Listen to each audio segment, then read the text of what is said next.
இன்னைக்கு நம்ம கூட இருக்கிறது ஒரு சூப்பர் பைக் ஹோண்டாவோட தி ஆல் நியூ CB650R. சில தரமான ஃபீச்சர்ஸ் இந்த பைக்ல ஆட் பண்ணியிருக்காங்க, வாங்க பார்க்கலாம். ஃபர்ஸ்ட் இந்த பைக்கோட ஹார்ட் அதாவது என்ஜின் ஒரு 649cc inline 4 cylinder liquid cooled engine கொடுத்துருக்காங்க. 93.8 bhp and 63 Nm of torque produce பண்ணுது. 0 to 100 ஜஸ்ட் 3.5 செகண்ட்ஸ்ல இதை அச்சீவ் பண்ணிரும். One of the fastest 650cc. And இதுல இப்போ உங்களுக்கு பாத்தீங்கன்னா 5 இன்ச்க்கான கலர் TFT டிஸ்பிளே கொடுத்துருக்காங்க. நிறைய எலக்ட்ரானிக்ஸ் இருக்கு, அது எல்லாத்தையுமே நீங்க இதிலே கண்ட்ரோல் பண்ணிக்கலாம். அண்ட் அதை கண்ட்ரோல் பண்றதுக்கு ஏற்ற மாதிரி ஸ்விட்ச் கியர்ஸையும் அப்டேட் பண்ணிருக்காங்க. அண்ட் நெக்ஸ்ட் தான் மெயின் இருக்கு. இந்த பைக்ல உங்களுக்கு இ கிளட்ச் கொடுத்துருக்காங்க. நீங்க ஜஸ்ட் பைக்கை ஸ்டார்ட் பண்ணிட்டு கிளட்சே அப்ளை பண்ணாம கியரை ஷிஃப்ட் பண்ணலாம்.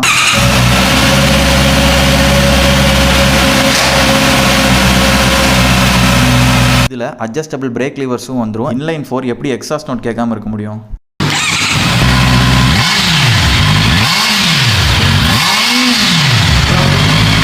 அண்ட் இதுதான் பைக்கோட எர்கனாமிக்ஸ். ஒரு ப்ராப்பர் நேக்கட் ஸ்போர்ட்ஸ் பைக். வண்டியோட பொசிஷன் பார்த்தாலே தெரியும், ஒரு அட்டாக்கிங் பொசிஷனில் உட்காந்துட்டு இருக்கேன். பைக்கோட சீட் ஹைட் 810 mm. நான் ஒரு 5.8 to 9 இருப்பேன். என்னால் ஈஸிலி ஃபிளாட் ஃபுட் பண்ண முடியுது. அண்ட் டீசெண்டாக டிரைவ் பண்ணால் ஒரு 20 kmpl மைலேஜ் எதிர்பார்க்கலாம். அண்ட் பைக்கோட ப்ரைஸிங்கை பொறுத்த வரைக்கும் பார்த்தோம்னா 9.6 lakhs எக்ஸ் ஷோரூம். இந்த பைக்கை பற்றி உங்களோட தாட்ஸை கமெண்ட் செக்ஷனில் சொல்லுங்கள். And special thanks to Honda Big Wing motors.